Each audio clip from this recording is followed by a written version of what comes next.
తెలంగాణలో రోజు రోజుకి నీళ్ల జగడాలు ముదురుతూనే ఉన్నాయి. ఇటు ఒక పక్క అధికార పార్టీనేమో నీళ్ల విషయంలో గత ప్రభుత్వంలోనే తప్పులు జరిగింది. గత ప్రభుత్వమే కావాలని ఈ ప్రాజెక్టుల విషయంలో అంతంత మాత్రంగానే ఉంటూ వస్తుందంటూ ఇటు అధికార పార్టీ మాట్లాడుతోంది. ఇక ప్రతిపక్ష బీఆర్ఎస్ పార్టీనేమో మేము చేసిన తప్పులను మీరైనా సవరించొచ్చు కదా, మీరైనా ఈ ప్రాజెక్టుల విషయంలో ముఖ్యంగా పాలమూరు రంగారెడ్డి ఎత్తిపోతల ప్రాజెక్టు కానీ మిగతా ఏ ప్రాజెక్టులైనా తెలంగాణకు సంబంధించి కృష్ణా జలాల ప్రాజెక్టులు కానీ గోదావరి జలాల ప్రాజెక్టులు కానీ ఈ అంశాలపై మీరు ఎందుకు కరెక్ట్ గా పని చేయడం లేదంటూ ఇటు ప్రతిపక్ష బీఆర్ఎస్ పార్టీ ఆరోపిస్తుంది. ఇక ఈ అసెంబ్లీ చర్చల్లో ఒకరినొకరు వాదోపవాదాలు చేసుకుంటూ ముఖ్యంగా కేసీఆర్ ను రేవంత్ రెడ్డి మాట్లాడిన మాటలపై ఇటు బీఆర్ఎస్ పార్టీ నేతలు మండిపడుతుంటే ఇటు బీఆర్ఎస్ పార్టీ నేతలు మాట్లాడుతున్న మాటలపై కాంగ్రెస్ పార్టీ నేతలు మండిపడుతున్నారు.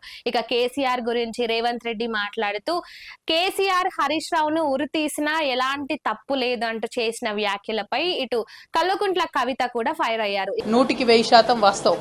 అయితే 10 సంవత్సరాలు బీఆర్ఎస్ ఈ ప్రాజెక్ట్ ని సాగదీసిందని చెప్పి నిన్న గౌరవ ముఖ్యమంత్రి గారు ఏవైతే విమర్శలు చేసినారో అవి మాత్రం నేను తీవ్రంగా ఖండిస్తా ఉన్నాను. ఎందుకంటే ఒక ఉద్యమ నాయకుడిని పట్టుకొని టెర్రరిస్ట్ కసబ్తో కంపేర్ చేస్తూ ఒకసారి ఉరేయాలి, రాళ్లతో కొట్టాలి అనేటటువంటి మాటలు ఏవైతే మాట్లాడినరో అది ముఖ్యమంత్రి పదవిలో ఉన్నటువంటి వ్యక్తులు మాట్లాడే మాటల్లాగా లేవు. దీన్ని మేము చాలా తీవ్రంగా ఖండిస్తా ఉన్నాం. మరి ప్రత్యేకించి నేను కేసీఆర్ గారు బిడ్డగా రేవంత్ రెడ్డి గారు అట్లాంటి మాటలు మాట్లాడుతూ ఉంటే నా రక్తం మరిగిపోతా ఉన్నది. ఎందుకోసం అంటే చేసినటువంటి ఉద్యమం, చేసినటువంటి త్యాగం, వచ్చినటువంటి రాష్ట్రం డెఫినెట్గా కేసీఆర్ గారి ఉద్యమ ఫలితమే. మరి వాళ్ళు అదే రాష్ట్రానికి ముఖ్యమంత్రి అయినటువంటి వ్యక్తి కేసీఆర్ గారి చిత్తశుద్ధిని శంకిస్తూ ఉంటే నేను రిక్వెస్ట్ చేస్తూ ఉన్నాను, కేసీఆర్ గారే డైరెక్ట్గా హౌస్కి వచ్చి మరి ఇటువంటి ఆరోపణలు చేసేటటువంటి వాళ్ళ నోర్లన్నీ మూతపడేలాగా చేయాలి. ఇక ఇవన్నిటికీ ఒక ముగింపు రావాలంటే కేసీఆర్ సభకు రావాల్సిందే. కేసీఆర్ సభకు వచ్చి మాట్లాడితేనే, ఇటు అసెంబ్లీలో ఆయన వచ్చి మాట్లాడితేనే ఇటు చేసిన తప్పుల గురించి కానీ వాటన్నిటి గురించి కానీ ఒక వివరణ అనేది ఉంటుంది. ముఖ్యంగా గత బీఆర్ఎస్ పార్టీ పాలనలో జరిగిన అవినీతికి సంబంధించి కేసీఆర్ రాకుండా ఉంటే అవినీతికి పాల్పడినట్లు ఇండైరెక్ట్ గా ఒప్పుకున్నట్టే అంటూ కూడా కల్వకుంట్ల కవిత మాట్లాడుతుంది. ఇక కేసీఆర్ సభకు రావాలని గతంలో రేవంత్ రెడ్డి మర్యాద పూర్వకంగా అంటే రాజకీయ పరంగా వాళ్ళు బయట ఎన్ని మాటలు అనుకున్నా ఎంత దూషించుకున్నా కూడా ఇటు అసెంబ్లీ విషయానికి వచ్చేసరికి అసెంబ్లీకి వచ్చి మీరు చర్చించండి, చాలా మర్యాద పూర్వకంగా. సరే, ఇటు రేవంత్ రెడ్డి తక్కువేం కాదు, అదేవిధంగా కేసీఆర్ తక్కువేం కాదు, కానీ ఇటు అసెంబ్లీ విషయంలో చూసుకుంటే ఇటు కేసీఆర్ కు ఎంతో గౌరవం ఇస్తూ మీరు అసెంబ్లీకి రండి, అసెంబ్లీకి వచ్చి ఈ నీళ్ల విషయాలపై అంటే గతంలో ఏం జరిగినాయో అవి గతం గత, ఇక ఇప్పటి నుంచి అయినా తెలంగాణకు రావాల్సిన నీటి వాటాలపై ముఖ్యంగా అందరం కలిసి చర్చిద్దాం, అందరం కలిసి దీని గురించి మాట్లాడదాం అంటూ ఇటు కేసీఆర్ ను మర్యాద పూర్వకంగా మీరు సభకు రండి, మీరు సభకు వస్తే మీ మర్యాదకు ఎలాంటి భంగం కలిగించకుండా చూసుకునే బాధ్యత నాది అంటూ కూడా రేవంత్ రెడ్డి మాట్లాడిన సందర్భాలు మనం చూసాము. కానీ కేసీఆర్ సభకు రాలేదు, వచ్చి సంతకాలు చేసి వెళ్ళిపోయాడు, కానీ సభకు వచ్చిందే లేదు. ఎందుకు కేసీఆర్ సభకు రాలేదు?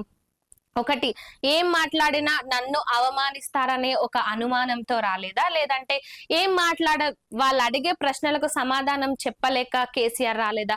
గతంలో 10 ఏళ్ల పాటు వీళ్ళ అధికారంలో ఉన్నారు. ఆ 10 ఏళ్లలో కూడా వీళ్ళు చేసిన దానికే ఇప్పుడు కాంగ్రెస్ పార్టీ కూడా చేస్తుంది. ఇప్పుడు కాంగ్రెస్ పార్టీ ఈ నీటి జలాల విషయంపై పవర్ పాయింట్ ప్రజెంటేషన్ ను అసెంబ్లీలో ఇస్తుంది. ఇక దీనిపై ఇటు బీఆర్ఎస్ పార్టీ నేతలు ముఖ్యంగా హరీష్ రావు ఇలాంటి పవర్ పాయింట్ ప్రజెంటేషన్లు, వీడియోలు గానీ ఆడియోలు గానీ అసెంబ్లీలో చర్చించకూడదనే రూల్ ని మీరు మర్చిపోయారా? గతంలో అంటే ఎప్పుడైతే బీఆర్ఎస్ పార్టీ అధికారంలో ఉండి అసెంబ్లీ సమావేశాలు జరిగాయో అప్పటి కాలంలో ముఖ్యంగా ఉత్తమ్ కుమార్ టీపీసీసీ అధ్యక్షుడిగా ఉన్నప్పుడు ఈ అంశంపైనే ముఖ్యంగా ఇటు స్పీకర్ కు లేఖ రాశారు. ఇటు అసెంబ్లీలో ఇలాంటి చర్చలు అంటే వీడియోలు గానీ ఆడియోలు గానీ ఇలాంటివి అసెంబ్లీలో ప్లే చేయకూడదు, అసెంబ్లీలో వీటిపై మాట్లాడకూడదు అనే దానిపై గతంలో మీరే లేఖ రాశారు కదా, మరి ఇప్పుడు మీరే ఆ నిబంధనలు ఉల్లంఘిస్తున్నారు. అంటే మీరు అధికారంలో ఉంటే ఏదైనా చేస్తారు, మాటలు మార్చుతారు అనే దానికి ఇదే ఒక ఉదాహరణగా చూడొచ్చా అంటూ హరీష్ రావు ట్విట్టర్ లో ఇటు ఉత్తమ్ కుమార్ ను సవాల్ చేస్తూ కూడా మాటలు మాట్లాడారు. ఇక ఈ నేపథ్యంలోనే ఇటు అంటే నీళ్ల విషయంలో గానీ ముఖ్యంగా తెలంగాణకు సంబంధించిన అంశాల విషయంలో గానీ కేసీఆర్ అసెంబ్లీకి రాకపోవడము, కేసీఆర్ అసెంబ్లీకి రాకుండా ఉండడమే కాకుండా ముఖ్యంగా ఇటు వీళ్ళని ఎవరైతే బీఆర్ఎస్ పార్టీకి సంబంధించిన తలసాని శ్రీనివాస్ ని గానీ సబితా ఇంద్రారెడ్డిని గానీ హరీష్ రావుని గానీ వీళ్ళ ముగ్గురిని డిప్యూటీ ఫ్లోర్ లీడర్ గా ఇటు కేసీఆర్ వాళ్ళ ముగ్గురిని నియమించారు. ఇక వాళ్ళు బీఆర్ఎస్ పార్టీకి సంబంధించి ముఖ్యంగా తెలంగాణ సమస్యల గురించి, నీటి వాటాల గురించి అతి ముఖ్యంగా చూసుకున్నట్లయితే వీటిపైనే గట్టిగా చర్చిస్తున్నారు. ఇక ఇప్పుడు కూడా ఆ చర్చలను పక్కన పెట్టి ఇటు బీఆర్ఎస్ పార్టీ ఇటు సభ్యులందరూ అసెంబ్లీ నుంచి బహిష్కారం కావడము, వీటన్నిటి అంశాలను చూస్తుంటే ముఖ్యంగా బీఆర్ఎస్ పార్టీకి చెందిన వాళ్ళు కొంతమంది ఏం మాట్లాడుకుంటున్నారంటే, ముఖ్యంగా హరీష్ రావును బీఆర్ఎస్ పార్టీనే టార్గెట్ చేస్తుంది, బీఆర్ఎస్ పార్టీ టార్గెట్ చేస్తూనే, అంటే హరీష్ రావు గురించి మనం గతంలో కూడా చూసుకున్నట్లయితే ఆయన మాట్లాడడం కానీ, ఆయన ఏ అంశం పైన మాట్లాడితే చాలా క్లుప్తంగా, అంటే దానిపైన ఎటువంటి తప్పులు లేకుండా, ఎటువంటి అనుచిత వ్యాఖ్యలు చేయకుండా ఏది మాట్లాడాలో అదే చాలా సూటిగా అందరికీ అర్థమయ్యే విధంగా మాట్లాడతారు. కానీ ఇప్పుడు ఈ నీటి వాటాలపై ఇటు హరీష్ రావు ప్రెస్ మీట్లు పెట్టి మాట్లాడుతున్న అంశాలు ఏవైతే ఉన్నాయో ఆ అంశాలను చూసినట్లయితే ఈ మాటలు హరీష్ రావు మాటలు కాదు. హరీష్ రావు ఏ మాట్లాడితే ఏ విధంగా ఉంటుంది, ఆయన పనులు ఏ విధంగా ఉంటుంది అనేది ప్రత్యేకంగా చెప్పాల్సిన అవసరం లేదు. ఇప్పుడు కావాలని హరీష్ రావుతో ఎవరో ఈ విధంగా, ఎవరి ప్రోద్బలంతోనో హరీష్ రావు ఈ విధంగా మాట్లాడుతున్నారు. ఈ విధంగా హరీష్ రావు అసలు మాట్లాడరంటూ కూడా ఇటు బీఆర్ఎస్ నేతల నుంచే వినిపిస్తుంది. ఒక పక్క హరీష్ రావును కల్వకుంట్ల కవిత బయట నుంచి టార్గెట్ చేస్తుంటే, బీఆర్ఎస్ పార్టీకి సంబంధించిన కొంతమంది నాయకులు హరీష్ రావును లోపల ఉండి టార్గెట్ చేస్తున్నారనే వార్తలు గట్టిగా వినిపిస్తున్నాయి. ఇప్పటి వరకు అంటే అసెంబ్లీకి కేసీఆర్ రావట్లేదు, సరే ఆయన ఆరోగ్య కారణంగానో లేదంటే ఇంకేదో ఆయన ఏజ్ ఇప్పుడు కూడా, అంటే గతంలో ఎన్నోసార్లు రాజకీయాల్లో మనం చూసే ఉన్నాం, అసెంబ్లీకి పిలిచి అవమానిస్తూ ఉంటారు, ఫ్యామిలీ గురించి మాట్లాడుతూ ఉంటారు, వ్యక్తిగత దూషణలు చేస్తూ ఉంటారు. ఇక అవన్నీ విని చూసి తట్టుకొని భరించే అంత శక్తి లేక కూడా కేసీఆర్ ఇటు అసెంబ్లీకి రాకపోయి ఉండొచ్చు. ఆయన ఎందుకు రాలేదనే కారణాలు పక్కన పెడితే ఆయన అసెంబ్లీకి రావడం లేదు.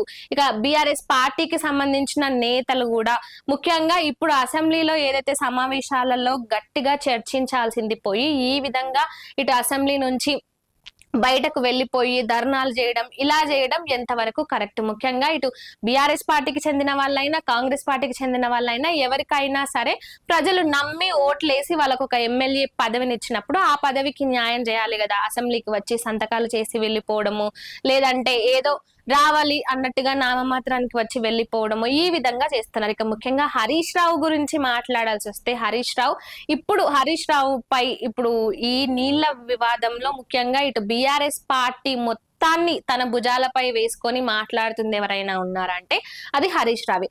ఈ అంశంపై కేటీఆర్ మాట్లాడతారు. ఎప్పుడు మాట్లాడతారు? రేవంత్ రెడ్డి కేసీఆర్ ని ఏదో అంటే అప్పుడు రేవంత్ రెడ్డి పై విరుచుకుపడతారు, లేదంటే బీఆర్ఎస్ పార్టీ సంబంధించిన సర్పంచ్ల సన్మాన సభల్లోనో లేదంటే ఏదో కార్యక్రమాల్లో కేటీఆర్ మాట్లాడుతూ ఎంతసేపు రేవంత్ రెడ్డిని విమర్శిస్తూ ప్రభుత్వం ఈ విధంగా చేసింది, ప్రభుత్వం ఆ విధంగా చేసింది, ప్రభుత్వాన్ని ఎండగడతామంటూ ఈ విధంగా మాట్లాడతారు. కానీ ఈ నీటి జలాల విషయంలో, ఈ నీటి వాటాల విషయంలో కేటీఆర్ అసలు మాట్లాడడమే లేదు. ఇటు బీఆర్ఎస్ పార్టీకి సంబంధించి మొత్తం తన భుజాలపై వేసుకొని హరీష్ రావే మాట్లాడుతున్నారు. ఇక అలాంటి హరీష్ రావు నోరును కూడా కట్టేసినట్టే చేశారు బీఆర్ఎస్ పార్టీ నాయకులు.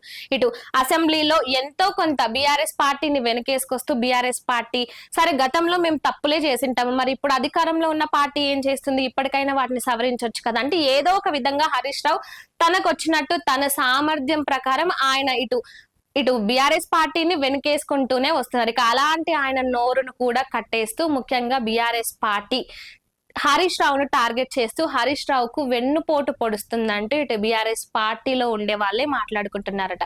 ఏంది హరీష్ అన్న ఇంత మంచిగా మాట్లాడతాడు, హరీష్ అన్నని ఈ విధంగా నోరు కట్టేయడం ఏంది, దేని గురించి అయినా మాట్లాడితేనే కదా మన సమస్య అనేది తెలిసేది, మన తప్పు ఉందా లేదా అని తెలిసేది. ఎంతో కొంత ఇప్పటికైతే మన సైడ్ తప్పు లేదు, మన తప్పు ఇందులో ఎలాంటి, ఒకవేళ తప్పులు ఉన్నా కూడా ఆ తప్పులు ఎందుకు చేశాము అనే దానిపై కూడా హరీష్ రావు వివరణ ఇస్తుంటే ఎందుకు ఈ విధంగా హరీష్ రావును టార్గెట్ చేస్తున్నారంటూ బీఆర్ఎస్ పార్టీకి సంబంధించిన నేతలు మాట్లాడుతున్నారట. మరి ఈ నీళ్ల జగడం, ఇటు హరీష్ రావు సైలెంట్ గా ఎవరు ఉంచుతున్నారు, ఈ విషయాలన్నిటిపై ఒక కొలిక్కి రావాలంటే, ఈ విషయాలన్నిటిపై ఒక క్లారిటీ రావాలంటే ఇక వేచి చూడాల్సిందే ఈ నీళ్ల జగడాలు ఎంతవరకు దారి తీస్తాయనేది.